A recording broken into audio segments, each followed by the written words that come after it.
इस वीडियो में हम लोग यूरिन एग्जामिनेशन के बारे में पढ़ेंगे कि यूरिन एग्जामिनेशन होता क्या है, इसकी मेथड क्या है। तो अगर इसको सिंपल लाइन में जानना हो कि यूरिन एग्जामिनेशन क्यों करते हैं, तो ये किया जाता है डायग्नोसिस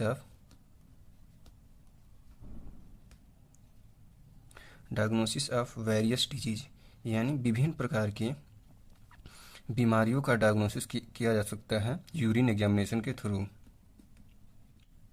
यूरिन एग्जामिनेशन को हम लोग 4 हेडिंग में पढ़ेंगे। इसमें सबसे पहला आता है adequacy of specimen. Adequacy of specimen में क्या करते हैं हम लोग, जो सैंपल होता है उसके, जो यूरिन का सैंपल होता है उसके कलेक्शन और प्रिजर्वेशन के बारे में पढ़ते हैं। एडिक्वेसी ऑफ स्पेसिमेन में हम लोग सैंपल जो आता है उसका हम लोग कैसे कलेक्शन करते हैं और कैसे प्रिजर्वेशन करते हैं, उसके मेथड के बारे में जानते हैं कि इसमें कैसे सैंपल को कलेक्ट किया जाता है और कैसे प्रिजर्व किया जाता है। उसके बाद दूसरा आपका आता है फिजिकल या ग्रॉस एग्जामिनेशन। दूसरा है फिजिकल या ग्रॉस एग्जामिनेशन। इसमें हम लोग क्या करते हैं, जो यूरिन होता है उसका वॉल्यूम के बारे में जानते हैं। वॉल्यूम हो गया, कलर के बारे में देखते हैं कैसा है यूरिन का कलर। उसके बाद हम लोग उसका पीएच देखते हैं फिजिकल या ग्रॉस एग्जामिनेशन के अंतर्गत। पीएच हो गया, ऑर्डर हो गया, स्पेसिफिक ग्रेविटी हो गया। इन चीज़ों के बारे में हम लोग फिजिकल एग्जामिनेशन या ग्रॉस एग्जामिनेशन के अंतर्गत देखते हैं। इसमें क्या क्या देखते हैं, वॉल्यूम देखते हैं, कलर देखते हैं, पीएच देखते हैं, ऑर्डर देखते हैं और स्पेसिफिक ग्रेविटी देखते हैं। तीसरा जो हेडिंग है केमिकल एग्जामिनेशन। केमिकल एग्जामिनेशन में हम लोग बेसिकली स्टडी करेंगे प्रोटीन के बारे में, ग्लूकोज का स्टडी करेंगे, कीटोन का स्टडी करते हैं इसके अंतर्गत, बाइल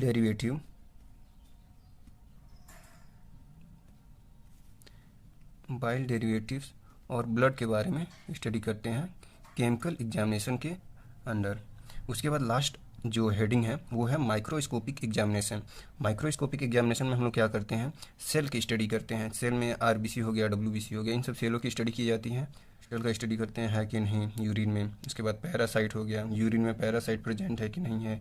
ये सब जो चीज़ें हैं, पैरासाइट हो गया, फंगस हो गया और ट्यूमर सेल हो गया, इन सब की स्टडी जो किया जाता है, इन सब की स्टडी माइक्रोस्कोपिक एग्जामिनेशन में करते हैं। अब इसके बाद हम लोग सबसे पहले अपना पहला हेडिंग स्टार्ट करते हैं, adequacy of specimen. Adequacy of specimen में अभी मैंने आपको बताया था दो चीज़ें पढ़ते हैं। पहला जो होता है कलेक्शन और दूसरा प्रिजर्वेशन। यानी हम लोग इसमें 2 चीज़ें पढ़ेंगे। पहला होगा कलेक्शन के बारे में पढ़ेंगे, यूरिन के कलेक्शन कैसे करते हैं, और दूसरा चीज़ पढ़ेंगे हम लोग प्रिजर्वेशन के बारे में कि यूरिन को कैसे प्रिजर्व किया जाता है।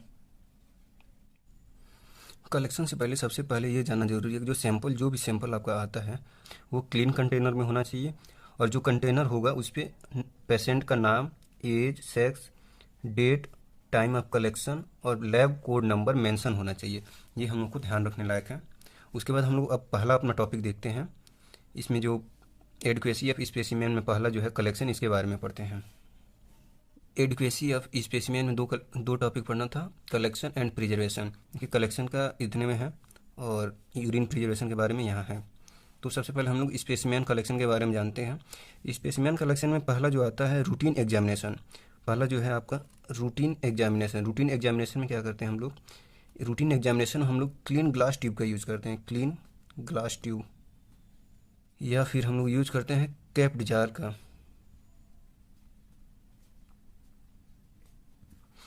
देखिए, रूटीन एग्जामिनेशन में हम लोग क्लीन ग्लास ट्यूब का यूज़ करेंगे या कैप्ड जार का यूज़ करेंगे। उसके बाद नेक्स्ट आपका दूसरा है बैक्टीरियोलॉजिकल एग्जामिनेशन। बैक्टीरियोलॉजिकल एग्जामिनेशन में हम लोग यूज़ करते हैं स्टेरिलाइज ट्यूब का, स्टेरिलाइज ट्यूब, या फिर हम लोग इसमें यूज़ करते हैं बॉटल का। स्टेरिलाइज ट्यूब यूज़ करेंगे या फिर हम लोग बॉटल का यूज़ करेंगे।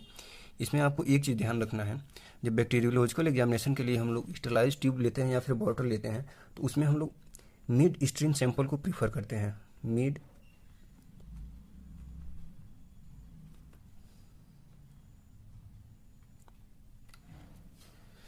जो हम लोग बैक्टीरियोलॉजिकल एग्जामिनेशन के लिए स्टेरिलाइज ट्यूब या बॉटल लेते हैं उसमें हम लोग मिड स्ट्रीम सैंपल को प्रीफर करते हैं। मिड स्ट्रीम सैंपल बोले तो जो उसका पहला पार्ट होता है यूरिन का, उसको हम लोग डिस्कार्ड कर देते हैं, और जो मिड स्ट्रीम सैंपल होता है उसको हम लोग कलेक्ट कर लेते हैं।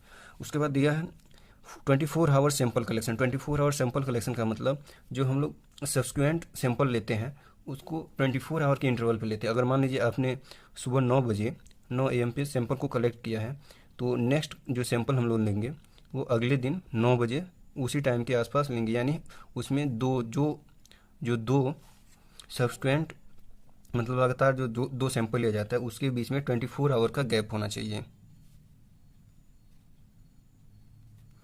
अब जानते हैं यूरिन प्रिजर्वेशन के बारे में। यूरिन प्रिजर्वेशन की ज़रूरत क्यों पड़ती है? जो भी सैंपल आता है उसको हम लोग का उसका एग्जामिनेशन हम लोग को 1 घंटे के अंतर्गत कर लेना होता है। अगर किसी कंडीशन वश लेट हो जा रहा है तो वहाँ पे हम लोग प्रिजर्वेशन का यूज़ करें कि यूरिन को कैसे प्रिजर्व किया जाए। अब देखिए यहाँ पे नीचे मेथड ऑफ यूरिन प्रिजर्वेशन दिया हुआ है। इसके लिए 5 मेथड होते हैं, इसमें से आप कोई भी अप्लाई करके यूरिन का प्रिजर्वेशन कर सकते हैं। पहला जो होता है रेफ्रिजरेट करते हैं सैंपल को, दूसरा टोलिन का यूज़ करते हैं, तीसरा फॉर्मेलिन का यूज़ कर सकते हैं, चौथा जो होता है थाइमोल का यूज़ कर सकते हैं, और पांचवा की एसिड का यूज़ कर सकते हैं। पहला जो है रेफ्रिजरेट करते हैं। जो भी सैंपल होता है यूरिन का उसको हम लोग रेफ्रिजरेट करते हैं। कितने डिग्री सेल्सियस पे? उसको हम लोग 4 डिग्री सेल्सियस पे रेफ्रिजरेट करते हैं यूरिन को प्रिजर्व करने के लिए। दूसरा हम लोग मेथड यूज़ कर सकते हैं टोलिन का यूज़ कर सकते हैं। जैसे आप 1 ml टोलिन का कैसे यूज़ करेंगे? आप 1 ml टोलिन को 1 ml टोलिन को आपको मिलाना होगा 1 ml टोलिन को मिलाना होगा 50 ml यूरिन में। इसका भी यूज करके आप लोग यूरिन को प्रिजर्व कर सकते हैं। टोलिन का कैसे यूज़ करेंगे? 1 ml टोलिन को हम लोग मिलाएंगे 50 ml यूरिन में। नेक्स्ट है फॉर्मेलिन। फॉर्मेलिन में क्या करते हैं? 3 से 4 ड्रॉप 40% फॉर्मेलिन 3 से 4 ड्रॉप लेते हैं 40% फॉर्मेलिन का, उसको हम लोग मिक्स करते हैं 50 ml यूरिन में। आपने 3 चीज़ देख लिया यूरिन को प्रिजर्व करने के लिए। अगर आप रेफ्रिजरेशन के थ्रू करना चाहते हैं तो उसको हम सैंपल को क्या करेंगे 4 डिग्री सेल्सियस पर रखेंगे। और टोलिन के थ्रू करना चाहते हैं तो 1 ml टोलिन को हम लोग 50 ml यूरिन में मिलाएंगे। अगर फार्मेलिन के थ्रू इसका प्रिजर्वेशन करना चाहते हैं तो 3 से 4 ड्रॉप लेंगे 40% फार्मेलिन का, जिसको हम लोग मिक्स कर देंगे 50 ml यूरिन में। उसके बाद थाइमोल जो होता है इसको हम लोग गुड प्रिजर्वेटिव बोलते हैं। थाइमोल जो होता है गुड प्रिजर्वेटिव है। इसमें हम लोग 1% थाइमोल का सोल्यूशन यूज़ करते हैं। और एक और मेथड होता है एसिड। एसिड में हम लोग यूज़ करते हैं HCl का, सल्फ्यूरिक एसिड का,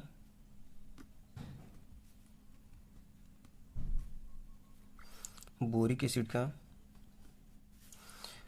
एसिड में हम लोग HCl, sulphuric acid, boric acid in सब का यूज़ करते हैं प्रिजर्वेटिव के लिए। अब हम लोग यूरिन एग्जामिनेशन का जो नेक्स्ट टॉपिक है ग्रॉस या फिजिकल एग्जामिनेशन, उसके बारे में जानेंगे। ग्रॉस या फिजिकल एग्जामिनेशन में हम लोग सबसे पहले वॉल्यूम के बारे में जानेंगे। वॉल्यूम जो होता है यूरिन का उसकी नॉर्मल लेंथ जो होती है 700 से लेके 2500 ml, यानी अगर एवरेज देखा जाए तो 1200 ml पर 24 आवर, यानी हर एक 24 आवर में जो यूरिन की वॉल्यूम होती है वो नॉर्मली 700 से लेके 2500 ml तक होती है। अगर एवरेज देखा जाए तो उसको बोल सकते हैं 1200 ml होती है।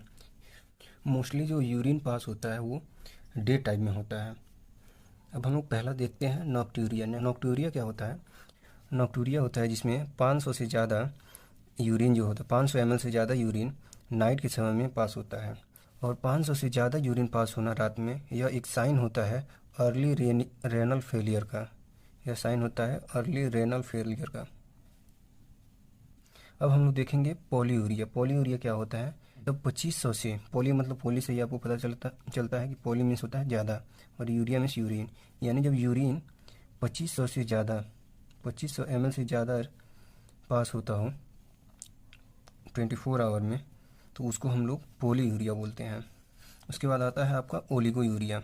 ओलिगोयूरिया में क्या होता है कि जो 500 से कम, यानी 500 ml से कम यूरिन पास होता है 24 आवर में तो उस केस को हम लोग बोलते हैं ओलिगोयूरिया। ओलिगोयूरिया का अगर कारण देखा जाए तो पानी का कम लेना होता है, साथ ही साथ डिहाइड्रेशन और रेलियर इस्केमिया काज हो सकते हैं। देखिए ओलिगोयूरिया के काज क्या क्या हो सकते हैं? लेस इंटेक ऑफ वाटर, यानी कम पानी लेना। दूसरा इसका कारण हो सकता है डिहाइड्रेशन, या फिर हो सकता है रेनल इस्केमिया।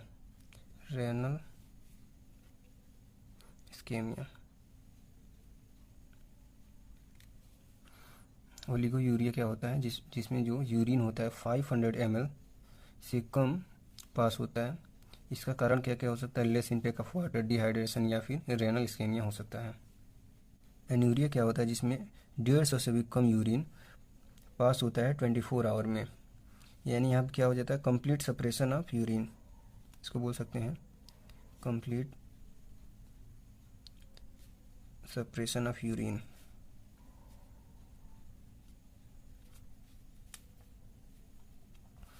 अब हम लोग नेक्स्ट देखते हैं कलर के बारे में। कलर क्या क्या होता है? नॉर्मली जो यूरिन होता है वो क्लियर होता है और पेल या स्ट्रा कलर होता है, पेल और स्ट्रा कलर।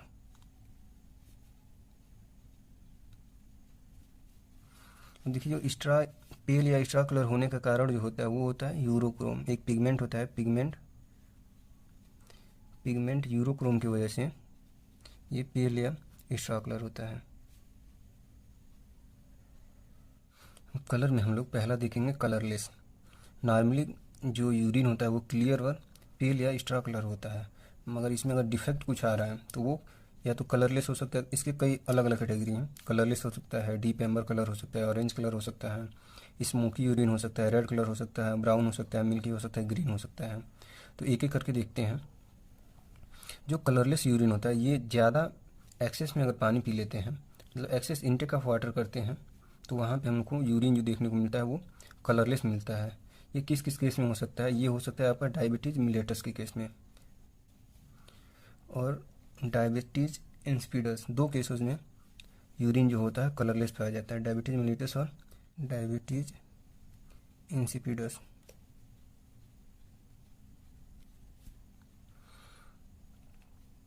अगर पूछे कलरलेस क्यों होता है यूरिन, तो आप दो आंसर बताएंगे, दो चीज़ें बताएंगे। डायबिटीज़ मेलिटस के केस में होता है और डायबिटीज़ इंसिपिडस के केस में होता है। उसके बाद आता है डीप एम्बर कलर। ये कब होता है? डीप एम्बर कलर जब आप मस्कुलर एक्सरसाइज करते हैं उस समय जो आपका यूरिन होगा डीप एम्बर कलर का आएगा, या फिर आपको हाई ग्रेड का फीवर हो। दो दो दो कंडीशन में आपका जो यूरिन होगा वो डीप एम्बर कलर आएगा।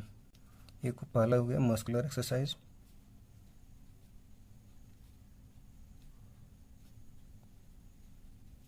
और दूसरा हाई ग्रेड फीवर में। उसके बाद नेक्स्ट आता है ऑरेंज कलर। ऑरेंज कलर जो होता है ये यूरिन जो होता है ज़्यादा कंसनट्रेट हो जाता है, उसके वजह से जो यूरिन का कलर है वो ऑरेंज हो जाता है। इसका रीज़न क्या होता है? इसमें क्या होता है कि यूरोबिलिजन जो है, यूरोबिलिजन का जो लेवल है वो इंक्रीज हो जाता है। यूरोबिलिजन इंक्रीज हो जाता है, इसकी वजह से जो यूरिन है वो ऑरेंज कलर होता है।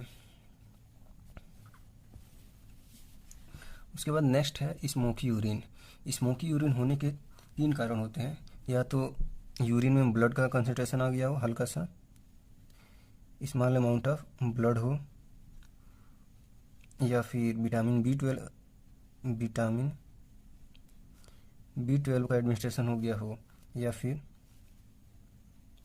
एनिलीन डाई का प्रेजेंस हो। तीन केसेस में यूरिन जो होता है स्मोकी हो जाता है। या तो स्मॉल अमाउंट ऑफ ब्लड आ गया हो, या फिर विटामिन बी 12 का प्रेजेंस हो, एडमिनिस्ट्रेशन हो, या फिर एनिलीन डाई का प्रेजेंस हो। उसके बाद हम लोग जानेंगे रेड कब होता है, किस कंडीशन में रेड होता है। ये दो कंडीशन में होता है। पहला जो होता है हेमेटूरिया, और एक और कंडीशन होता है हीमोग्लोबिनूरिया। रेड कलर जो होता है हेमेटोयूरिया और हीमोग्लोबिनूरिया के केस में होता है। उसके बाद नेक्स्ट जो आता है ब्राउन जो होता है ये बाइल पिगमेंट की वजह से ब्राउन हो जाता है यूरिन। मिल्की कब होता है? मिल्की होता है फैट और पस की वजह से, ड्यू टू फैट और पस। दो कंडीशन में जो यूरिन होता है वो मिल्की हो जाता है। कलर के केस में लास्ट है ग्रीन कलर कब होगा? जब हमको प्यूट्रीफाइड सैंपल मिल जाए। ग्रीन होता है प्यूट्रीफाइड सैंपल की वजह से, या फिर फिनॉल पॉइजनिंग हो गई हो उसकी वजह से जो यूरिन का कलर होता है वो ग्रीन हो जाता है। यूरिन का जो ऑडोर होता है वो नॉर्मली फेंट एरोमेटिक ऑडोर होता है।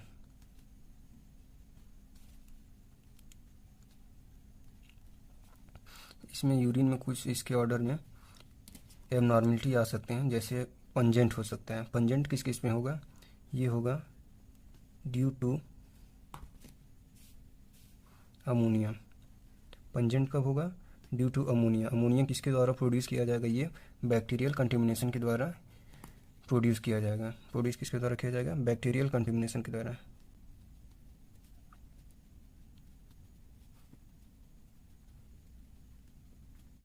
नेक्स्ट हो सकता है प्यूट्रिड हो सकता है। प्यूट्रिड किस कारण हो सकता है? प्यूट्रिड हो सकता है ड्यू टू यूटीआई। यूटीआई बोले तो urinary track infection. Urinary track infection.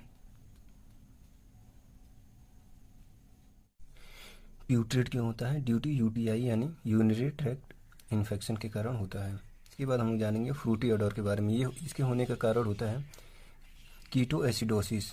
ये किस कारण होता है? कीटो एसिडोसिस के कारण होता है फ्रूटी ऑडर एसिडोसिस।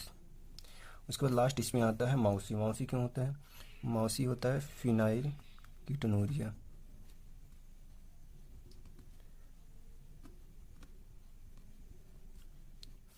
अब हम लोग पीएच को देखेंगे।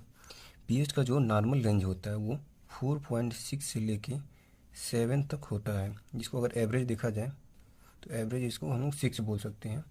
यानी यूरिन के जो पीएच का नॉर्मल रेंज होता है वो 4.6 to 7 होता है, जो कि हम लोग एवरेज 6 ले लेते हैं। ये जो होता है स्लाइटली एसिडिक होता है।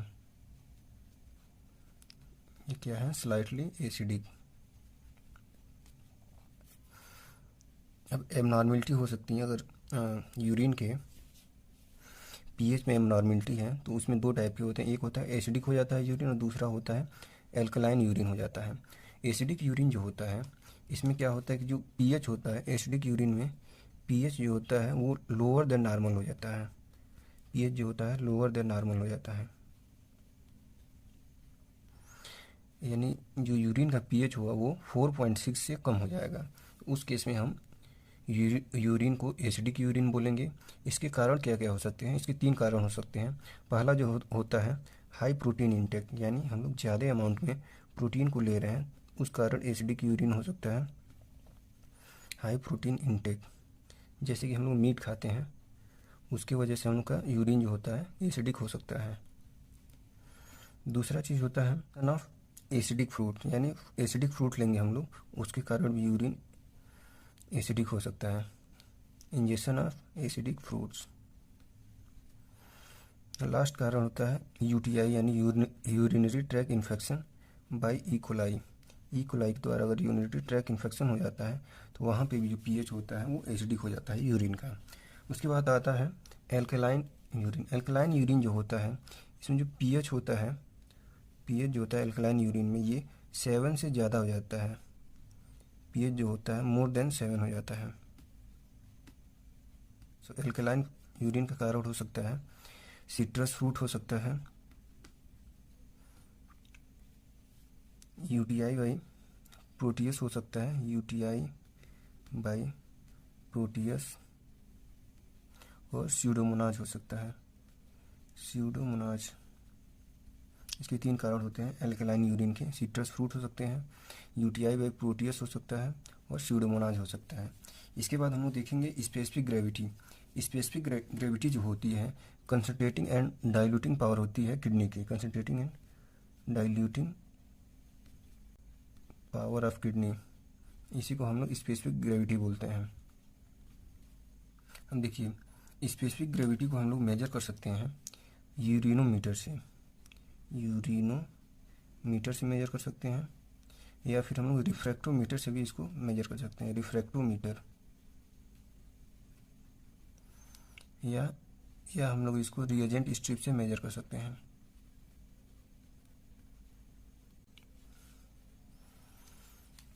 अब जो नॉर्मल रेंज जो होता है स्पेसिफिक ग्रेविटी का ये जो होता है 1.003 to 1.03। ये जो स्पेसिफिक ग्रेविटी होता है यूरिन का कई बार पूछा जा चुका है। स्पेसिफिक ग्रेविटी दे देगा और आपको ये देगा 1.003 to 1.03 और इसमें यूनिट पूछ देगा। इसका याद रखेंगे, इसका यूनिट कुछ भी नहीं होता है, इसके आगे कुछ नहीं लिखा जाएगा क्योंकि इसका यूनिट नहीं होता है। कई बार यूनिट दे देगा और और आपको कंफ्यूज करेगा कि क्या होगा specific gravity. Specific gravity of urine याद रखना है 1.003 to 1.03। अब इसमें दो एबनॉर्मलिटी आ सकती हैं स्पेसिफिक ग्रेविटी के केस में अगर देखा जाए तो। पहला जो हो सकता है लो स्पेसिफिक ग्रेविटी और दूसरा हो सकता है हाई स्पेसिफिक ग्रेविटी।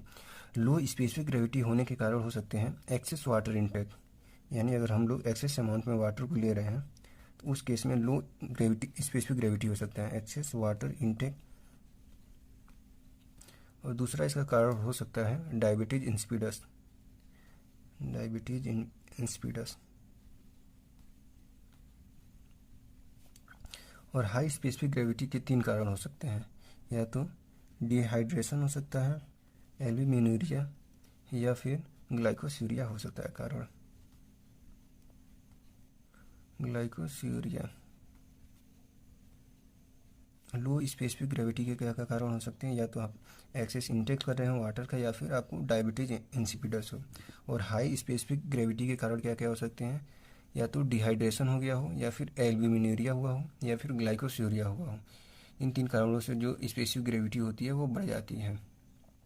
अब हमारा यूरिन एग्जामिनेशन में दो हेडिंग और बच रहा है, केमिकल एग्जामिनेशन और माइक्रोस्कोपिक एग्जामिनेशन। इसको हम लोग नेक्स्ट वीडियो में कवर कर देंगे।